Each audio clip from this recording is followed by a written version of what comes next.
extended. I can see it in the reflection. Can you see me here?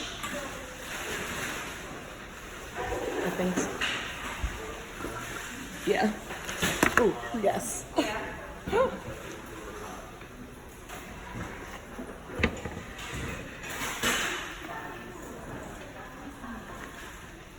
Just don't go past like that.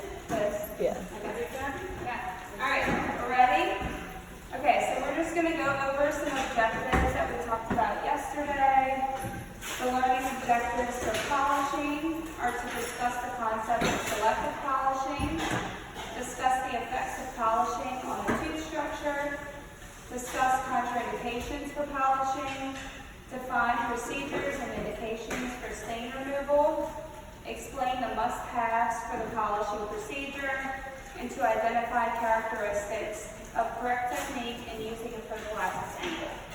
So I know we went over all this yesterday, but it's just a review before we demonstrate polishing to you guys and have you really be hands-on with it, okay? So review, polishing is blank in that the teeth need to be polished and the cleaning or polishing agent used must be selected based on the individual's needs. Selected.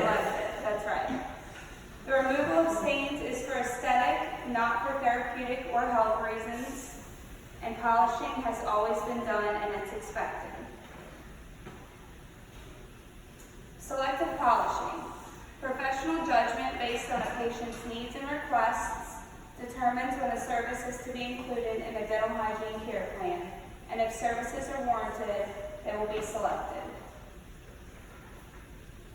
Effects of cleaning and polishing. So let's talk about the effects on the tooth structure.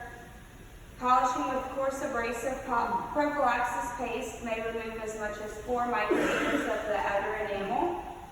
Coarse abrasives may create deep, irregular scratches in restorative materials.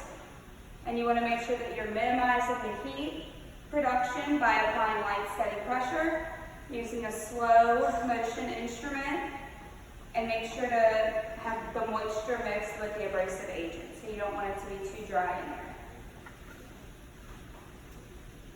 Summary of precautions and contraindications for polishing.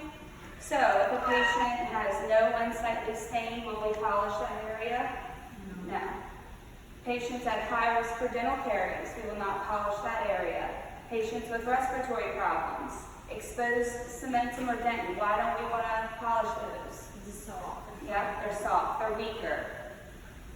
No demineralized areas, patients with tooth sensitivity, why do we not want to polish those areas?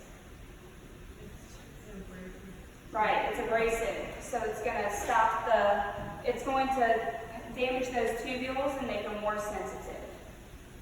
We want to make sure that we're careful on what restorations we're polishing. We don't want to polish newly erupted teeth, and we don't want to polish patients with gingival conditions, specifically those of which we just did scaled root planing on, and why don't we want to polish those patients either on the same day? That's right, you're going to irritate. Their gums are already open and inflamed, and you don't want to put that grit or that polishing agent in the gums because it can irritate them. Procedures for stain removal. All of these are procedures that you're going to go through. So first, you can do scaling and root planing or debridement. You want to make sure you're using your ultrasonic or sonic scaler. Then hand instrumentation, toothbrush and floss, see if you can get it off with that. And then a rubber cup with slow speed handpiece. And then an air abrasive unit at the last resort, okay? True or false? Every patient should have every tooth polished with a rubber cup and prophylaxis paste at every appointment. False. Correct. False. You must be selective with your polishing. Indications for stain removal include promoting oral hygiene compliance and tobacco cessation. That's difficult. True. That's right. Oh. All right, so one size grit prophylaxis paste is not appropriate for every patient. and is unethical and clinically the wrong choice. To use such a practice is to ignore a patient's individual needs, worsen hypersensitivity, and cause significant damage to aesthetic restorations. So one of the mud parts that I received yesterday after class said, if I have all these contraindications, why does my hygienist polish me every time I am at the dentist? Well, it might be because you're expecting her to. You don't know what kind of paste that she's using. It could be a very, very fine abrasive paste. And I know in private practice they're not doing the principle of selective polishing. Most doctors just tell you this is what you use and this is what you have.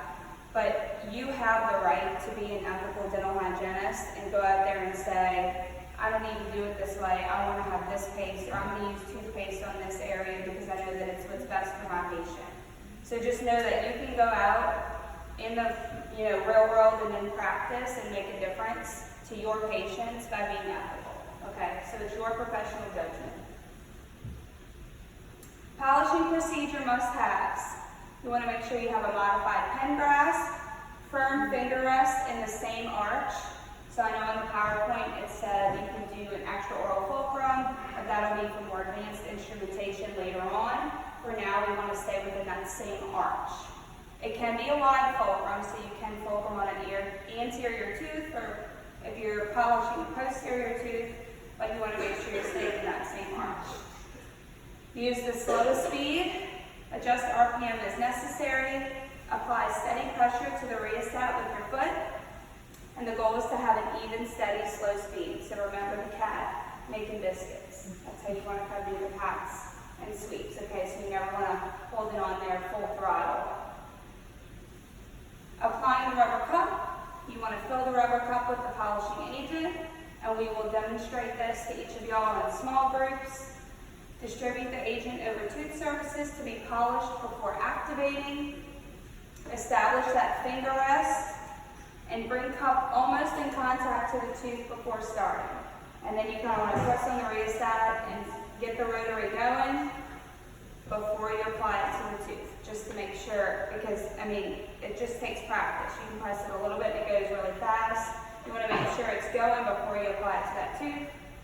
Use the slowest RPM, applying revolving cup at a 90-degree angle to the tooth for 1 to 2 seconds.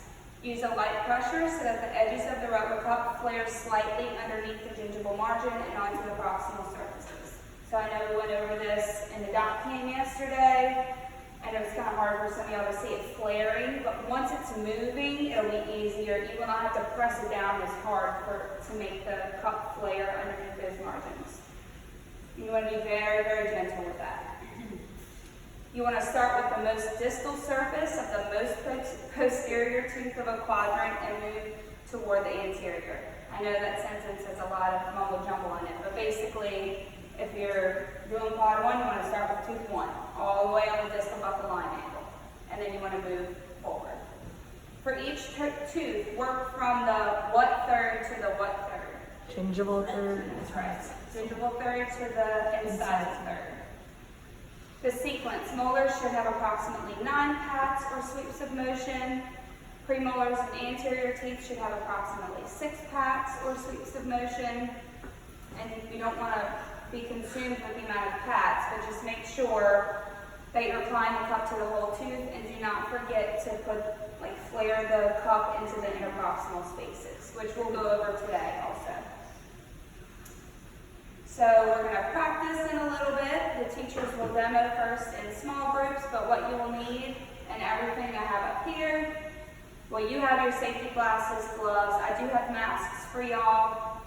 You need your handpiece. I have rubber Profi angles, toothpaste, air water syringe tip, and saliva ejectors. Now you're not going to be using the saliva ejectors while you're doing it, because obviously your patient will not have saliva in their mouth, but it's to rinse out your Teflon after and get everything out of there. And then I did make a little polishing lab evaluation sheet. This will be used to assess and just kind of make sure y'all are going through the checkpoints of everything. This is just an assessment tool, basically, so that y'all can keep track of where you are on the checklist. It's basically a modified, smaller scale version of your polishing skill assessment. Okay, so